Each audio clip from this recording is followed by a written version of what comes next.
کہ importance of نماز، یہ ایسی ٹاپک ہے کہ اتنی واسٹ ٹاپک ہے کہ اس میں مسلسل بولا جاتا ہے، اور علماء ذاکرین مجتہدین بار بار بولتے ہیں کہ نماز ایک مومن کی معراج ہے. یہ یاد رکھو، نماز سے تم اللہ سے قریب ہوتے. نماز ہی ایک ایسی چیز ہے کہ ہمارا اور اللہ کا ایک لنک بنتا، ایک ریلیشن شپ بلڈ ہوتی، اس لیے کہ نماز کے بعد آپ بیٹھ کے اللہ سے بات کر سکتے ہیں. اس وقت ایک ایسا موقع آتا کہ جب آپ کی نماز جب کمپلیٹ ہوتی تو اس کے بعد آپ you can talk to your Allah, کہ آپ بات کر سکتے ہیں جو بھی آپ کے دل کی باتیں وہ نماز کے بعد کر سکتے ہیں. اور نماز ہر امام نے، معصومین نے اسٹریس کیا ہے. چوتھے امام 500 سجدے کرتے تھے اللہ کی بارگاہ میں. اور مولا کی نماز آپ جانتے کہ میرا مولا کیسی نماز پڑھتا تھا کہ تیر پیر میں چھپ گیا، نکال نہیں سک رہے تھے، لیکن جب میرا مولا سجدے میں گیا، اللہ کے رسول نے کہا تھا کہ جب علی سجدے میں جائے تو استغراق کا یہ عالم تھا کہ آپ کے پیر سے تیر کھینچ لیا گیا، آپ کی زبان پہ اف تو کیا، قدم میں تھر تھراہٹ بھی نہیں پیدا ہوئی، بلکہ نماز کے بعد جانماز کے متعلق سوال کیا کہ یہ رنگین کیوں ہے. یہ علی کی نماز ہے. علی والا وہ شیعہ نہیں ہوتا جو نماز نہیں پڑھتا. آپ کو پتہ ہے کہ پہلی جماعت اسلام میں کب ہوئی اور کس نے پڑھی؟ فرسٹ جماعت ان اسلام. آپ سوچو کہ جماعت کا کتنا ثواب ہے. پہلی جو جماعت ہوئی وہ اللہ کے رسول خانہ کعبہ میں پڑھا رہے تھے. عباس ابن عبد المطلب سے یہ روایت ہے کہ کچھ یہودی اور کچھ کافر ان کے ساتھ خانہ کعبہ میں بیٹھے ہوئے تھے، اور اللہ کا رسول نماز کو لیڈ کر رہا تھا. اسلام آنے کے بعد فرسٹ ایور جماعت نماز ان اسلام کب آئی؟ کس نے پڑھی؟ جب اللہ کا رسول نماز پڑھ رہا تھا، ان کے پیچھے جو پڑھنے والی ہماری ماں، لاکھوں سلام بی بی خدیجۃ الکبریٰ کو، مادر شہزادی کونین، وہ ان کے پیچھے تھی اور ان کے ساتھ میرا مولا تھا. مولا اس وقت 12 یا 13 برس کا سن تھا. ظاہری طور پہ اسلام کے قانون مولا پہ ابھی لاگو نہیں ہوئے تھے، اس لیے کہ بالغ نہیں ہوئے تھے. ظاہری طور پہ بات کر رہا ہے. تو مولا اور بی بی خدیجہ، وہ فرسٹ ایور اسلام کی جو جماعت ہے، وہ بی بی خدیجۃ الکبریٰ اور امام علی مل کے پڑھی، اور اللہ کا رسول پڑھا رہا تھا، ان کے پیچھے یہ دونوں پڑھ رہے تھے. تو عباس ابن عبد المطلب سے اس یہودی لوگوں نے پوچھا تھا کہ یہ کیا کر رہے؟ تو کہا یہ میرا بھتیجا ہے محمد ابن عبداللہ، میرے بھائی کا بیٹا ہے، اور یہ اسلام لے کر آئے ہیں، تو یہ اللہ کی عبادت کر رہے ہیں. تو آپ یہ سوچو کہ پہلی جماعت میرے مولا نے پڑھی، پہلی جماعت میری ماں جناب خدیجۃ الکبریٰ نے پڑھی. تو اب جماعت کا ثواب بھی اتنا ہے، اسی لیے کہا گیا. لیکن نماز جماعت میں آپ الگ نہیں پڑھتے، وہی نماز پڑھتے جو آپ گھر میں پڑھ. لیکن سٹرس کیوں کیا گیا کہ جماعت میں جا کے نماز پڑھو؟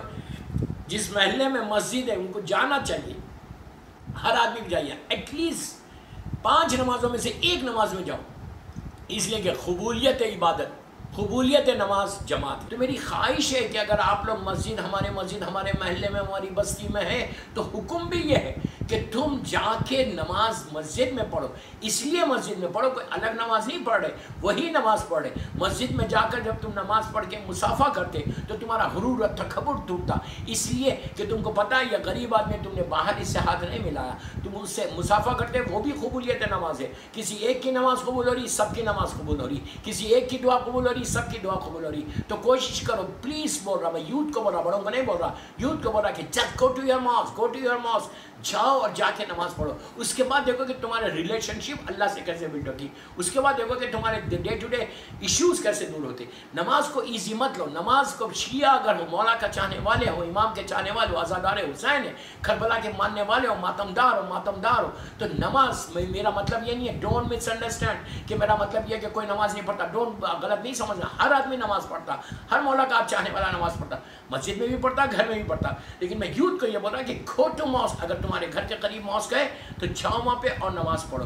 اس لیے کہ نماز کیا ہے؟ واٹ از نماز؟ نماز کا فائدہ کیا ہے؟ کربلا کے بعد نماز کیا چیز ہے؟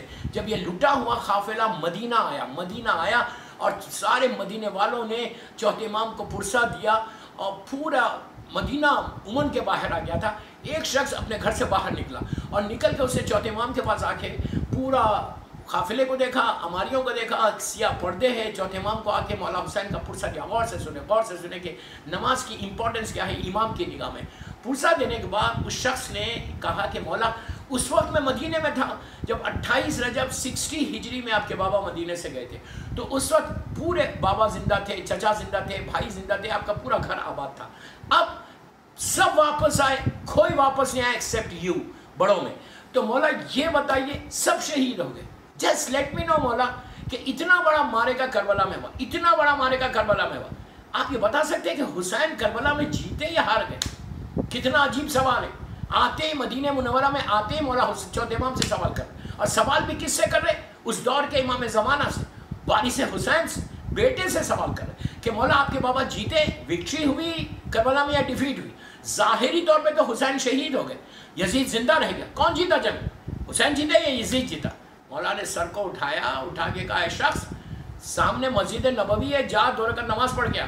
وہ گیا 2 رکعت نماز پڑھ کے آیا, پورا مجمع میری طرف دیکھو, لک ایٹ می, پورا مجمع اب چوتھے امام کو دیکھ رہا کہ وہ بتا رہے ہیں کہ مولا حسین جیتے جائیں یا مولا حسین ہار گئے. تو امام اس نے آگے کہا مولا میرے سوال کا جواب دیجیے. مولا نے کہا تیرا سوال کیا؟ تو کہا حسین جیتے یا ہارے, حسین کو وکٹری ہوئی یا ڈیفیٹ ہوئی. امام نے کہا تو نے ابھی کون سا کام کیا؟ اس نے کہا میں نے نماز پڑھی, 2 رکعت نماز پڑھ کے آیا. تو مولا نے کہا لسن پلیز غور سے سنو. مولا نے کہا سنو, جب تک تو نے جو نماز پڑھی تیرے سوال کا جواب تجھے مل گیا. یاد رکھیے چوتھے امام کا جملہ ہے, عابد الرامی کا جملہ نہیں. چوتھے امام یہ کہتے ہیں کہ جب تک دنیا میں سجدے باقی ہے میرے بابا کی جیت کا اعلان. اگر کربلا کی جیت کا اعلان کرنا چاہتے, کربلا کی وکٹری کا اعلان کرنا چاہتے, میں یوتھ کو بول رہا, بڑوں کو نہیں بول رہا, یوتھ کو بول رہا, لڑکا لڑکی کو بول رہا کہ بیٹا لسن, کہ تم اپنے 24 گھنٹے میں تم اللہ کی بارگاہ میں جا کے حسین کی جیت کا اعلان کرو, کربلا کی وکٹری کا اعلان کرو. تم سجدہ کرو گے, امام حسین کی جیت کا اعلان ہوگا. تو میری ایک ہی ریکویسٹ ہے کہ پہلی جماعت پڑھنے والا میرا مولا, میری ماں بی بی خدیجہ الکبریٰ, اور چوتھا امام کربلا کے بعد کیا بول رہا کہ تم سجدے کرو گے میرے بابا کی جیت کا اعلان ہے. تو ہر گھر سے میری ریکویسٹ ہے, پوری دنیا میں یہ لوگ سن رہے مجھے, میری ایک ہی ریکویسٹ ہے یوتھ کو کہ تم گھر میں نماز پڑھو, تمہاری حسین کی جیت کا اعلان ہوگا. جس گھر میں نماز ہوتی اس گھر میں بھی بلا مصیبت نہیں آتی. Even if you go to office, office بھی جا رہے, ہر آفیسز میں پرمیشن ہوتا, take the permission of 10 minutes, take the permission for 10 minutes, اور ظہر اثر کی نماز پڑھو, صرف واجب نماز پڑھ لو, واپس آ جاؤ. تو تمہارے آفس میں تمہاری جاب کی سیکیورٹی رہیں گی, اس لیے کہ تم نے رزق کے وقت پہ اپنے اللہ کو یاد کیا, اور کوئی برا نہیں مانتا. تو میری خواہش میری یوتھ کو ہے کہ پلیز مولا حسین کی جیت کا اعلان اس نماز کے ذریعے دنیا تک پہنچاؤ, دنیا کو بتاؤ کہ حسینی جو ہوتا وہ صرف سجدے کرتا اور حسین کی جیت کا اعلان کرتا.